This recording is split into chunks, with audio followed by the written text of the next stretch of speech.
बिस्मिल्लाहिर्रहमानिर्रहीम। अस्सलाम वालेकुम नादरीन, आप यूट्यूब चैनल देख रहे हैं। मैं इमरान खान हूँ। सबसे पहले इमरान खान साहब का एक स्टेटमेंट है जो उन्होंने जेल में बातचीत करते हुए जारी किया, वो मैं आपको बता देता हूँ। फिर कुछ और डेवलपमेंट्स हैं वो भी मैं आपके साथ शेयर करता हूँ। पाकिस्तान तहरीक इंसाफ के बानी चेयरमैन इमरान खान साहब ने, साबिक वज़ीर आज़म भी हैं पाकिस्तान के, उन्होंने कहा कि दुनिया के किसी चीफ जस्टिस ने ऐसा नहीं किया जो पाकिस्तान का चीफ जस्टिस कर रहा है। काजी फ़ायद ईसा जैसी हरकतें कर रहा है, मुझे वो ज़हनी तौर पर तंदुरुस्त नहीं लगता। अडयाला जेल में मीडिया से बात करते हुए उन्होंने कहा कि ये जो कुछ हो रहा है ये 3 अंपायर्स और 3 खिलाड़ी हैं, चौथा इनके साथ पीडीएम मिली हुई है, इन सबको एक दूसरे की ज़रूरत है। काजी फ़ायद ईसा ने पहले से ही तौसीक़ का मनसूबा बना रखा था। हमारा इंतखाबी निशान लेने का चीफ जस्टिस का फैसला जानिबदाराना था। सुप्रीम कोर्ट के जजेस ने मखसूस नशिस्तों के फैसले में ये वादे कर दिया है। चीफ जस्टिस ने पहले फ्रॉड इलेक्शन को तहफ़्फ़ुज़ दिया, अब ये पीटीआई की सीटें छीनना शुरू हो गया है। काजी फ़ायद ईसा तौसीक़ के मफाद में पीटीआई को क्रश कर रहा है। नून लीग और पीपल्स पार्टी फैमिली जमातें हैं, इनकी पार्टी इलेक्शन को कोई नहीं पूछता। हमारे 3 पार्टी इलेक्शन जो हैं वो कलअदम करार दे दिए गए। इमरान खान ने कहा कि चीफ इलेक्शन कमिश्नर को पता है कि जिस दिन इलेक्शन का फ्रॉड खुला उसके ऊपर आर्टिकल 6 लगेगा। चीफ इलेक्शन कमिश्नर और चीफ जस्टिस एक दूसरे के साथ जुड़े हुए हैं, दोनों का मफाद तौसीक़ में है। अगर चीफ जस्टिस बेकसूर था तो पिंडी के कमिश्नर के बयान के बाद इसे क्यों नहीं बुलाया? चीफ जस्टिस रावलपिंडी के कमिश्नर के अगवा पर बात नहीं करता क्योंकि इसका नाम भी बीच में है। बताया जाए कि किस मुल्क में कमिश्नर को अगवा किया जाता है, बहुत इंपॉर्टेंट है, कमिश्नर का पता ही नहीं उस दिन से लेकर अब तक। चीफ जस्टिस ने ट्रिब्यूनल के बजाय इलेक्शन कमीशन के अंपायर का फैसला करवा दिया ताकि 2/3 अक्सरियत हुकूमत को दी जा सके।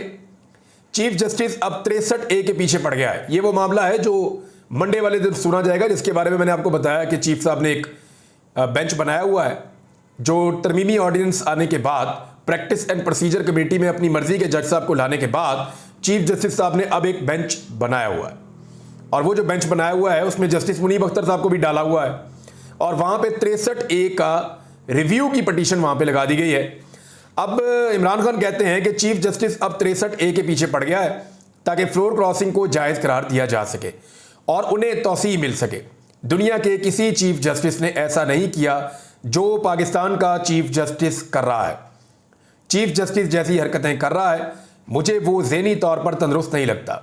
इमरान खान का कहना था कि थर्ड अंपायर भी तौसीक़ चाहता है, इसके लिए इसे पीडीएम की ज़रूरत है। इन लोगों को पावर में रखने के लिए एक दूसरे की ज़रूरत है। यानी अगर इन सब ने पावर में रहना है, एस्टेब्लिशमेंट के लोगों ने अगर रहना है तो उन्होंने इस पीडीएम को तहफ़्फ़ुज़ देना है, पीडीएम ने रहना है तो उन्होंने उनको तहफ़्फ़ुज़ देना है, और अगर इन दोनों ने रहना है तो इन्होंने अदलिया के अंदर अपने बंदों को तहफ़्फ़ुज़ देना है। इमरान खान साहब का ये मानना है कि ये सारा सिस्टम मिलकर एक दूसरे को तहफ़्फ़ुज़ दे रहा है। अपने इक़्तिदार के लिए ये सुप्रीम कोर्ट, कानून की बालादस्ती और जमहूरियत मुल्क के निज़ाम को तबाह कर रहे हैं। मुल्क तबाह होता है तो इन्हें कोई फ़र्क नहीं पड़ता। इन सब की जायदादें और पैसा बाहर है, कौम $1 की भीख मांग रही है। इमरान खान ने कहा कि मुल्क में इखलाकियात का कत्ल हो रहा है, इदारे तबाह हो चुके हैं, उन्होंने हमें एनओसी नहीं देना मगर हम एहतजाज करेंगे, और अगर एनओसी दिया भी तो उन्होंने हमें शहर से बाहर का देना है और 6 बजे का वक्त देकर सड़कें ब्लॉक कर देनी है। हम इस्लामाबाद और मीनार पाकिस्तान पर भी एहतजाज करेंगे। कौम को अब पाकिस्तान के लिए बाहर निकलना पड़ेगा। कौम और नौजवानों को कहता हूं कि अपने मुल्क और मुस्तकबिल के लिए निकलें। इमरान खान ने मजीद कहा कि 10 लाख लोग मुल्क छोड़कर जा चुके हैं और SIFC को सरमायाकारी के लिए बनाया गया था मगर पैसा मुल्क से बाहर जा रहा है। ये अपनी ज़ातियात के लिए मुल्क को तबाह कर रहे हैं, इन्हें कोई फ़र्क नहीं पड़ता। कल हम लियाकत बाग में भरपूर एहतजाज करेंगे। ये जनाब इमरान खान साहब ने स्टेटमेंट दिया। अलीमा खान साहबा ने भी इमरान खान साहब के एक स्टेटमेंट की तौसीक़ की क्योंकि वो इमरान खान साहब से मुलाकात भी करती हैं, तो उन्होंने कहा कि मवेशी मंडियों में जलसे की इजाज़त देकर ये लोग इंसानियत की तज़लील कर रहे हैं। उन्होंने कहा कि आइनी तरमीम करके ये आइन को मुअत्तल करना चाहते हैं। हमें जमहूरियत और अदलिया की आज़ादी के लिए घरों से निकलना है। जलसा करते हैं, ये बत्तियाँ बंद कर देते हैं, रास्ते बंद कर देते हैं, ये हर जलसे की इजाज़त किसी ना किसी मवेशी मंडी की देते हैं। इनका कहना था कि मवेशी मंडियों में जलसे की इजाज़त देकर ये इंसानियत की तज़लील करते हैं। अब आ जाए ज़रा इस सिचुएशन पे कि मौलाना फजलुर रहमान साहब कहाँ खड़े हैं और पाकिस्तान तहरीक इंसाफ कहाँ खड़ी है। पहले तो आपको एक खबर मैं बता देता हूँ, और ये अखूनज़ादा हुसैन अहमद साहब के हवाले से है।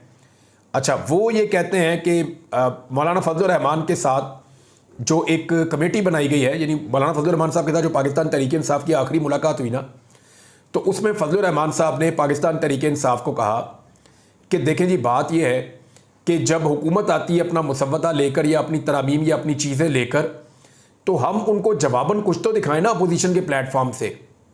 ये तो मुमकिन नहीं है कि हुकूमत आए अपनी तजावीज़ लेकर और हमारे पास उनको देने के लिए कुछ ना हो। तो हम भी अपने एक मुसव्वदे पर काम शुरू करते हैं, उन्हीं बुनियादी चीज़ों को लेकर जिन चीज़ों को लेकर हुकूमत भी काम करना चाह रही है। तो जब हम काम करेंगे और हुकूमत को कहेंगे जी हम इसके ऊपर काम कर रहे हैं और ये हमारी चीज़ें हैं, ये आपकी चीज़ें हैं, तो फिर उसके ऊपर बात आगे बढ़ सकती है। हमें एंगेजमेंट के लिए कुछ तो करना पड़ेगा, पॉलिटिकल लोग हैं। लेकिन अगर हम बिल्कुल काम ही नहीं करेंगे और हम कहेंगे हमने तरमीम नहीं करनी, तो हुकूमत उसके अंदर जो है वो हमारे ऊपर इखलाकी तौर पर दबाव डालेगी। तो फजल रहमान साहब ने कहा जी एक कमेटी बना लेते हैं, और वो जो है पाकिस्तान तहरीक इंसाफ ने भी कहा जी कमेटी बना लेते हैं। तो अब इन्होंने एक कमेटी बना ली है और इसके अंदर सलमान अकरम राजा समेत कुछ पाकिस्तान तहरीक इंसाफ के वकला थे और दूसरी तरफ जमीयत उलमा इस्लाम के सेनेटर कामरान मुर्तज़ा थे। अच्छा, इनके दरमियान पहला इजलास हुआ है और पार्लियामेंट लॉजेस में हुआ, और इन्होंने कहा जी कि आईनी तरमीम का जो पूरा अमल है पहले इन्होंने उसका जायज़ा लिया और उसके ऊपर इन्होंने तफसीली बहस की और उन्होंने कहा जी देखिए अब करना क्या है कि जोन सी चीज़ें बिल्कुल नहीं करनी उनको अलग कर दें, जो चीज़ें हो सकती हैं आइन के अंदर उनको अलग कर दें, और वो कैसे होनी चाहिए उसके ऊपर फिर हम काम शुरू करते हैं। तो अब पाकिस्तान तहरीक इंसाफ ने और फजल रहमान साहब की पार्टी ने अगर ये काम शुरू कर दिया है तो ये फिर ऐसा लगता है कि हुकूमत को एक ट्रक की बत्ती के पीछे लगा देंगे। लेकिन हुकूमत भी दूसरी तरफ तैयारी कर रही है। अक्टूबर के पहले हफ्ते में पहली प्रायोरिटी है, अक्टूबर के दूसरे हफ्ते में दूसरी प्रायोरिटी है। लेकिन अगर अक्टूबर का तीसरा हफ्ता चढ़ गया तो फिर हुकूमत के लिए बहुत मुश्किल हो जाएगा। तो 15 अक्टूबर से पहले पहले इनको ये आईनी तरमीम करनी है। उसके लिए हुकूमत ने जो अपना बंदोबस्त शुरू किया है, अब कुछ खबरें चलाई जा रही हैं। देखिए मैं आपको एक चीज़ बताता हूँ, सारे लोग ये दावे क्यों करते हैं कि हमारे नंबर पूरे हो गए। देखिए पाकिस्तान तहरीक इंसाफ कल से उनके रहनुमा कह रहे हैं जी हमारे नंबर पूरे हैं, हमारे बंदे हमारे कंट्रोल में हैं। सवाल ही पैदा नहीं होता कि हुकूमत आईनी तरमीम ला सके। दूसरी जानिब हुकूमत कहती है नहीं जी नहीं, हम भी कोशिश कर रहे हैं और हमारे साथ भी लोग राब्ते में। आज खबरें चलाई गई, आदिल बारज़ई के हवाले से खबर चलाई गई, ये बलूचिस्तान से कोयटा से इलेक्शन जीता था पाकिस्तान तहरीक इंसाफ का हमायत याफ्ता उम्मीदवार। बाद में इसका कोयटा में कारोबार आपको पता है कोयटा में लोग बहुत मजबूर होते हैं, तो उनके ऊपर जब दबाव आया तो उन्होंने नून लीग ज्वाइन कर ली उस वक्त। अब आदिल बारज़ई जो है वो जाकर बैठते हैं हमेशा पाकिस्तान तहरीक इंसाफ के कैंप में, और हमेशा अपने मुंह से वो ये कहता है बंदा कि यार मैं तो पाकिस्तान तहरीक इंसाफ को हूँ, इमरान खान के साथ खड़ा हूँ, इन्होंने मुझे ज़बरदस्ती उठा के डाल दिया नून लीग में। लेकिन जब आप इलेक्शन कमीशन ऑफ पाकिस्तान की वेबसाइट पे जाते हैं तो, या नेशनल असेंबली की आप वेबसाइट पे जाते हैं, तो पिछले 6 महीने से ये बंदा उधर ही है। यानी जब आप 214 बंदे पूरे करते हैं हुकूमती इत्तेहाद के, तो उनमें आदिल बारज़ई शामिल होता है, यानी ये उधर ही होता है हुकूमत वाले कैंप में। लेकिन आज दोबारा खबरें चलवाई गई और ARY पे खबर चलवाई गई और उन्होंने बगैर तस्दीक किए चलवा दी कि इस बंदे ने नून लीग का कैंप ज्वाइन कर लिया है और ये नून लीग का बन गया है। एक तो इस वक्त ये नून लीग का बन नहीं सकता, वो इसलिए नहीं बन सकता कि वो तो टाइम ही चला गया जब ज्वाइनिंग इन्होंने करनी थी, वो तो एक स्पेसिफिक टाइम होता है। ये ज्वाइनिंग बहुत पहले हो चुकी है और आदिल बारज़ई को उसके बकौल ज़बरदस्ती और चंद सोर्सेज के बकौल दबाव डालकर उससे बयान अल्फी ले लिया गया था और नून लीग के तो उसको शामिल किया गया था। नून लीग के जब 111 बंदे पूरे गिने जाते हैं तो उनमें ये आदिल बारज़ई जो है ये बलूचिस्तान से शामिल होता है। इसका बाकायदा नाम है, नीचे आप चले जाएं एंड पे जाके नून लीग के बंदों में आखिरी 5-7 बंदों में इसका नाम लिखा हुआ है जो इलेक्शन लड़के आए थे बलूचिस्तान से। तो ये इमरान खान का वोट लेकर नून लीग में शामिल हो गया था। मियाँ साहब को यानी इन्हें शर्म भी नहीं आई इन लोगों को, नून लीग को, मियाँ साहब को, कि भाई वोट वो इमरान खान का लेकर आ रहा है, ये भी और वसीम कादिर भी, और शामिल कर दिया इनको उठा के अपनी जमात के अंदर। यानी मियाँ नवाज शरीफ की मुखालफत का वोट पड़ा जिन बंदों को, मियाँ साहब ने उनको भी अपनी पार्टी में शामिल कर दिया। ये जनाब मियाँ साहब के काम है और ये पाकिस्तान के अंदर इक़्तिदार की सियासत करेंगे। इक़्तिदार का इन्होंने चेहरा भी नहीं देखा हुआ, ये सिर्फ इक़्तिदार के दरवाजे पे भीख मांगते रहते हैं हर वक्त खड़े होकर। और नजम सेठी ने इनके पोल बड़े खोले हैं। अभी एक नया पोल खोला है कि मरियम नवाज में और शहबाज शरीफ में जूते पॉलिश करने का मुकाबला कौन जीता। यानी थोड़े दिन पहले अली अमीन गंडापुर साहब ने एक इंकशाफ किया था कि शहबाज शरीफ साहब, मरियम नवाज इस बूट पॉलिश के मुकाबले में आपसे बहुत आगे निकल गई हैं, आप उनका मुकाबला नहीं कर पा रहे, आप हार मान लें। शहबाज शरीफ को ये कहा था अली अमीन गंडापुर साहब ने, वो of the record on the record ये बात करते हैं। अब जो है वो नजम सेठी साहब ने इसके ऊपर एक गवाही दी है, वो गवाही मैं आपको बाद में सुनाता हूं। लेकिन सिचुएशन ये है कि मौलाना फजल रहमान साहब के ऊपर क्या पाकिस्तान तहरीक इंसाफ पूरा भरोसा कर सकती है? तो एक बात मैं आपको फिर कह रहा हूं कि जब पाकिस्तान तहरीक इंसाफ ने मौलाना फजलुर रहमान साहब पे पूरा भरोसा किया तो उस वक्त समझे पाकिस्तान तहरीक इंसाफ ने डेथ वारंट पे साइन कर दिए। उसकी वजह यह है कि एक इतला यह भी है कि फजलुर रहमान साहब को जब आखिरी मरतबा पैगाम पहुंचाया गया था, बहुत ऊपर से जो पैगाम आया था, उसमें फजलुर रहमान साहब ने यह कहा था कि जी बाकी नंबर तो पूरे कर लें आप, यानी मेरे पास तो आप तब आए जब आपके अपने बाकी नंबर पूरे हों, जब आपके नंबर पूरे हो जाएं तो फिर मैं आपको मायूस नहीं करूंगा। वहां पे भी एक छोटा मोटा आसरा मौलाना साहब ने दिया हुआ है। तो आप अभी कुछ कह नहीं सकते कि होगा क्या। अभी मौलाना साहब अपने 8 बंदों समेत और 5 सेनेटर समेत हुकूमत के कैंप में भी जा सकते हैं, थोड़ी बहुत तरमीम करवा के, आईनी तरमीम के अंदर कुछ तब्दीलियां करवा के। लिहाजा पाकिस्तान तहरीक इंसाफ के लिए जरूरी है कि अपने तमाम MNAs को अपने कंट्रोल में रखें, अपने तमाम सेनेटर्स को अपने कंट्रोल में रखें। चंद सेनेटर्स के नाम भी आ रहे हैं मार्केट में और चंद ऐसे MNAs हैं जिन्होंने बयान हल्फी नहीं दिया पाकिस्तान तहरीक इंसाफ को। उनमें रियाज फतेहाना साहब हैं, उस्मान चौधरी साहब हैं, ज़हूर कुरैशी साहब हैं, उनमें औरंगज़ेब खिच्ची साहब हैं, उनमें ब्रिगेडियर असलम घुम्मन साहब हैं। ये 5 बंदे बहुत इंपॉर्टेंट हैं। लेकिन एक हुकूमत को भी सरप्राइज मिलने वाला है और हुकूमत के लिए बहुत बड़ा धचका होगा। 2 बंदे ऐसे होंगे जो हुकूमत के नंबर्स के अंदर आ रहे हैं, यानी अभी तक वो 214 हैं, एक उनको मखसूस नशिस्त मिलने वाली है, 215 हो जाएंगे। लेकिन जब उनका स्पीकर वोट नहीं डालेगा वो वापस 214 वोट हो जाएंगे उनके, तो उनको 10 सीटें मजीद चाहिए होंगी। लेकिन मेरी इंफॉर्मेशन के मुताबिक हुकूमत के अपने 2 MNAs ऐसे हैं इस वक्त कागजी कार्रवाई के मुताबिक जो हुकूमत को वोट नहीं डालेंगे, और उनमें एक तो मैं आपको कंफर्म बता रहा हूं, एक की कंफर्मेशन आ गई है, एक की कंफर्मेशन एक आधे दिन में आ जाएगी। तो अगर हुकूमत के अपने 2 वोट कम हो जाएंगे तो फिर उनको मजीद कितने चाहिए होंगे? 12 वोट। फजलुर रहमान साहब के कितने? 8 वोट। तो फिर 4 वोट वो और कहां से लाएंगे? तो 4 वोट जो वो और लेकर आएंगे, तो मैंने आपको 5 बंदे बताए पाकिस्तान तहरीक इंसाफ के जिन्होंने बयान हल्फी नहीं दिया, सारा का सारा दारोमदार इन 5 बंदों पे आ जाएगा। और मुबारक ज़ेब पे भी बड़ी कोशिश की जा रही है दोबारा से, लेकिन मुबारक ज़ेब ने अली अमीन गंडापुर साहब को और इमरान खान साहब को वादा कर लिया है कि वो अब हुकूमत के साथ किसी आईनी तरमीम का हिस्सा कभी नहीं बनेंगे, जो मर्जी कर लिया जाए, मैं अपनी सियासत तबाह नहीं करूंगा, उन्होंने ये कहा है। अब आ जाए ये जो बंदे हैं, इनमें ज़हूर कुरैशी साहब और औरंगज़ेब खिच्ची साहब और उस्मान चौधरी साहब, इन 3 बंदों पे अभी काम हो रहा है। और ये 3 बंदे जो है वो कभी पल्ला पकड़ाते हैं, कभी नहीं पकड़ाते, तो ये डामाडोल हैं। दूसरी जानिब जो रियाज फतेहाना साहब है, उनकी फैमिली बार बार क्लेम कर रही है कि वो पाकिस्तान में है ही नहीं, और ना उन्होंने पाकिस्तान में आना है और ना उन्होंने कोई वोट डालना है। और तीसरी चीज़ जो है वो असलम घुम्मन साहब हैं। असलम घुम्मन साहब की जो पाकिस्तान तहरीक इंसाफ की लीडरशिप है उससे मुलाकात हुई है और उन्होंने यकीन दिलाया है कि मैं किसी सूरत भी वोट नहीं डालूंगा आईनी तरमीम के हक में। लेकिन अभी भी देखें, ये चीज़ें आप कुछ भी फाइनल नहीं कर सकते जब तक कि पाकिस्तान तहरीक इंसाफ सारी चीज़ें अपने कंट्रोल में नहीं ले लेती। नाज़रीन, छोटी छोटी बहुत सारी खबरें हैं, लेकिन इलेक्शन कमीशन ऑफ पाकिस्तान की आप कार्रवाई देखें कि जब कादी फायद ईसा साहब ने बल्ले का निशान छीना तो फ़ौरन अमल कर दिया। जब पेशावर हाई कोर्ट ने मखसूस नशिस्तों का फैसला दिया, फ़ौरन अमल कर दिया। लेकिन सुप्रीम कोर्ट ऑफ पाकिस्तान के फुल कोर्ट ने फैसला दिया हुआ 12 जुलाई से अभी तक अमल दरामद नहीं कर रहे। और देखें किया क्या है इन्होंने कि तशरीह की आड़ में आइन दोबारा नहीं लिखा जा सकता। इलेक्शन कमीशन ने मखसूस नशिस्तों पर वजाहत को चैलेंज कर दिया। यानी कमीशन का मौक़िफ़ है कि तशरीह किया, यानी इलेक्शन कमीशन ने साफ कह दिया कि जनाब, इलेक्शन कमीशन ने कह दिया कि जी सुप्रीम कोर्ट ने काम ठीक नहीं किया, तो जजेस ने सही काम नहीं किया, हम ज़्यादा बड़े जज हैं। यानी नौकर की तो नखरा की। भैया, इलेक्शन कमीशन ऑफ पाकिस्तान जितना मर्जी बड़ा इदारा हो, सुप्रीम कोर्ट ऑफ पाकिस्तान के अहकामात पे अमल दरामद करने के अलावा उनके पास रास्ता कोई नहीं है।